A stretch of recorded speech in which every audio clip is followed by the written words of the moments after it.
The Assembly will now hear an address from His Excellency Emmerson Dambudzo Mnangagwa, President of the Republic of Zimbabwe.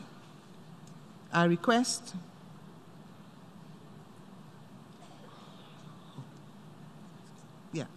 protocol to escort His Excellency.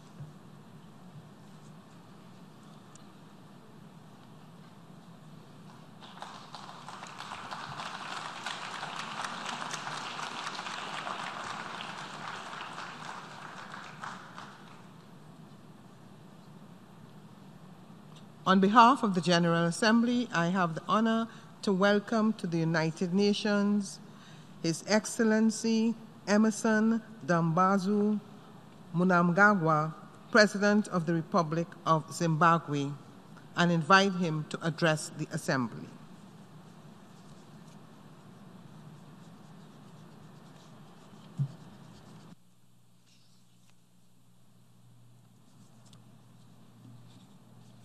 Your Excellency, Professor Mohammed Bande, President of the 74th Session of the General Assembly, Your Majesties, Your Excellencies, Heads of State and Government, Your Excellency, Mr. Antonio Guterres, Secretary General of the United Nations, ladies and gentlemen, allow me to congratulate you, Professor Mohammed Bande, on your election as President of the 74th Session of the General Assembly. Zimbabwe is confident that under your able stewardship, the General Assembly will accelerate the achievements of our organization's objectives. May I also commend your immediate predecessor, Ambassador Maria Fernanda Espinosa Garcés, for successfully presiding over the 73rd session of the General Assembly. I address the General Assembly today following the sad passing on of the founding father of our country, the late former President, His Excellency Comrade Robert Gabriel Mugabe. Mr. President, Zimbabwe is in transition and determined to overcome the reality that we were a collapsed economy with a collapsed currency due to the illegal economic sanctions imposed on our country. Since I took over the leadership of Zimbabwe, much has been accomplished with indicative recovery, stabilization, and growth. Immense progress towards macroeconomic and fiscal stabilization, as well as high-impact projects that pave the way for private sector-led growth, have been achieved.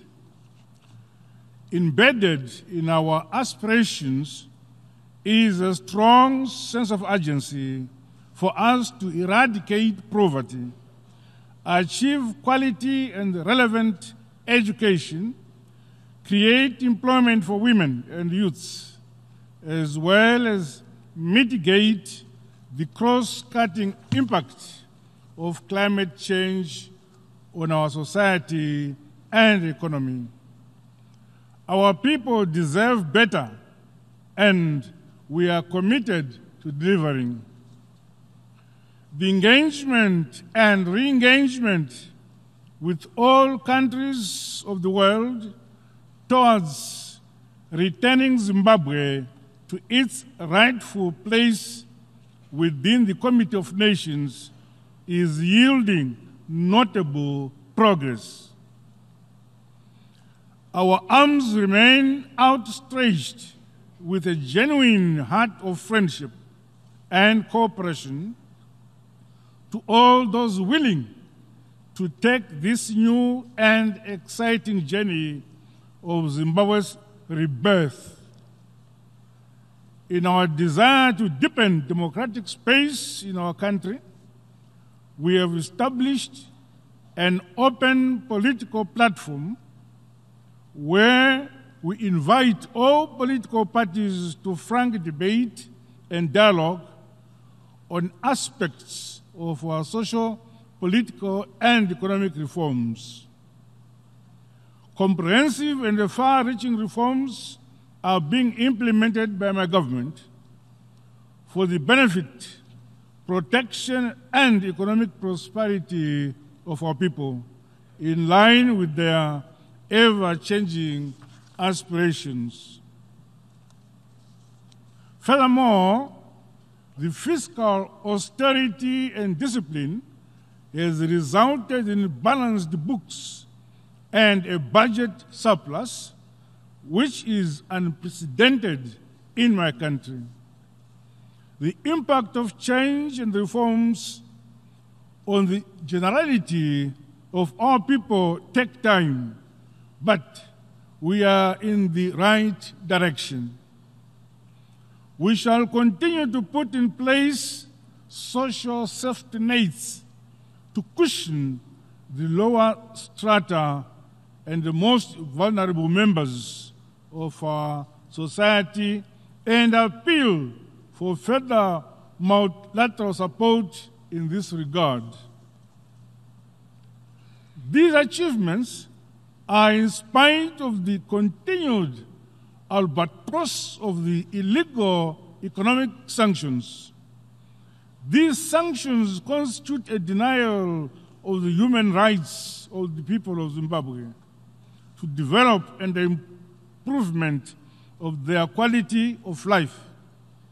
Furthermore, the sanctions are slowing down our progress, inhibiting our economic recovery, and punishing the poorest and the most vulnerable in our society. As the United Nations, let us boldly honor the principles of our Charter. The wrongs of the world must be set right. Unfair practices must be challenged. Injustice, racism, and all forms of oppression of men by men must be opposed and rejected.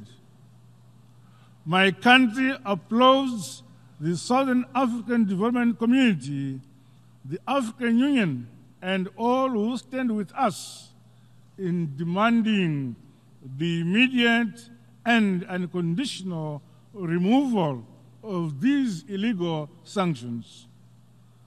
Those that impose illegal sanctions must heed this call and lift them now. Cooperation is a win-win game. Sanctions are a lose-lose game. Zimbabwe deserves a restart. Mr. President, Zimbabwe is also reforming laws and regulations governing trade, investment, and the ease and cost of doing business. Restrictions on shareholding across all sectors of the economy have been removed, and some public entities are being privatized. The new national investment policy reflects the commitment of my government administration to open up the economy. In line with our modernization and industrialization agenda, we are enhancing the quality of our education to make it more relevant for modern technology and innovation. Greater focus is now on science, technology, and innovation, while incubation hubs and industrial parks are being established throughout the country. Increased collaboration between industry, small and medium enterprises, and our education sector for responsive and relevant human capital development is being facilitated and encouraged. Our education system is now focused at producing relevant products, goods and services which answer to the ever-changing needs of our country and the world at large.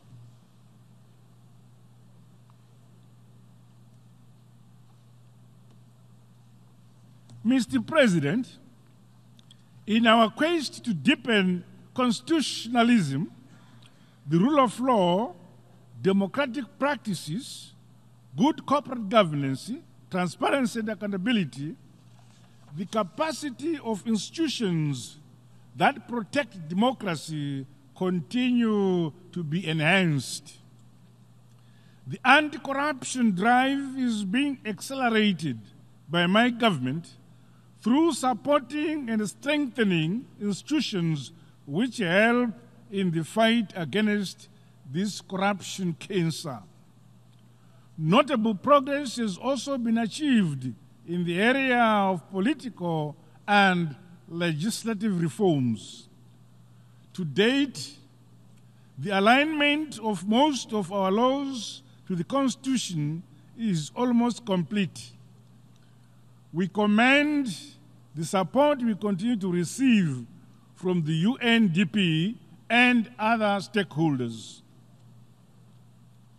The outdated media laws, access to information, protection of privacy, and the Old Public Order and Security Act have been repealed.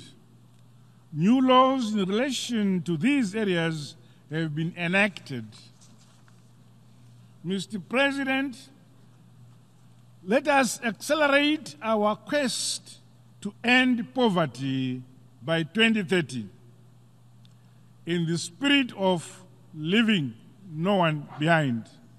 Synergies and greater coherence in the implementation of all global frameworks on sustainable development are imperative. The theme of this session, galvanizing multilateral efforts for poverty eradication, quality education, climate action, and inclusion, is most appropriate and timely. As the climate crisis continues, the world is changing before our eyes.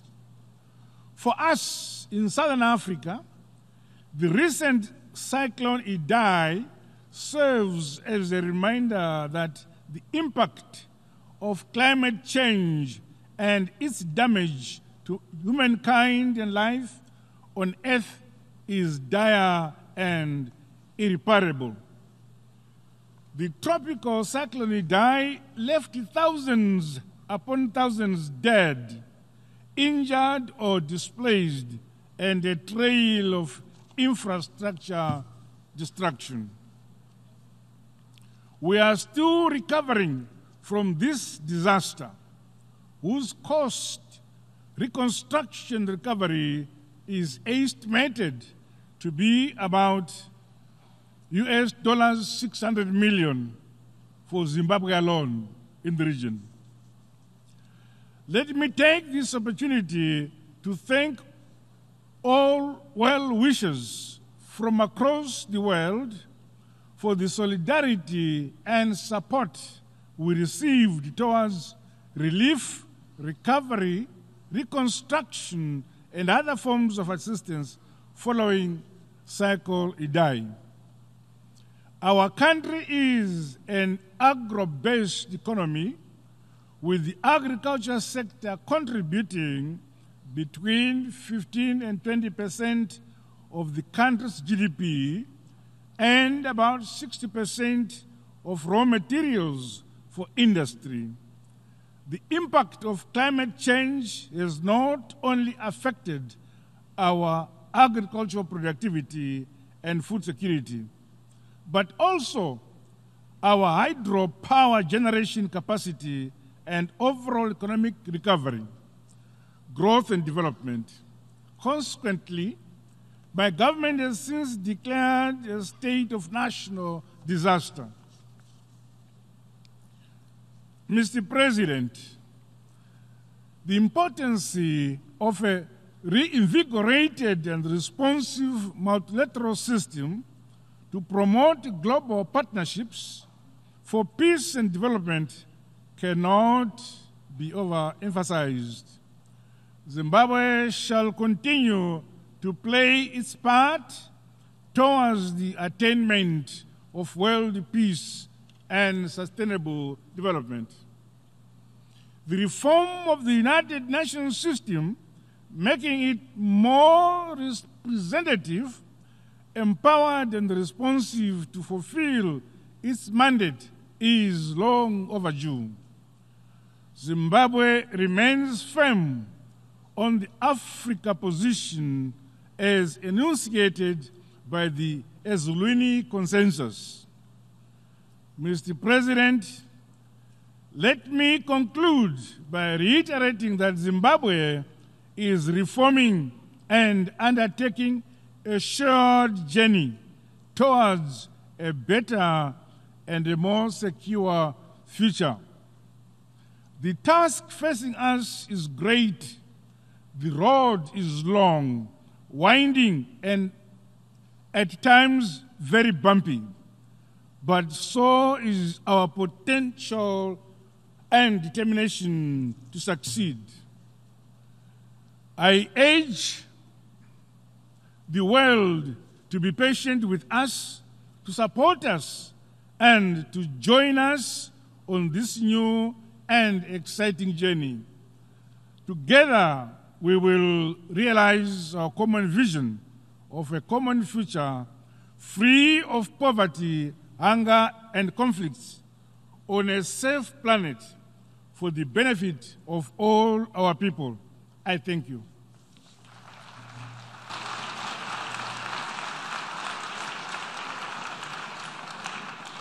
On behalf of the General Assembly, I wish to thank the President of the Republic of Zimbabwe for the statement just made. May I request representatives to remain seated while we greet the Head of State.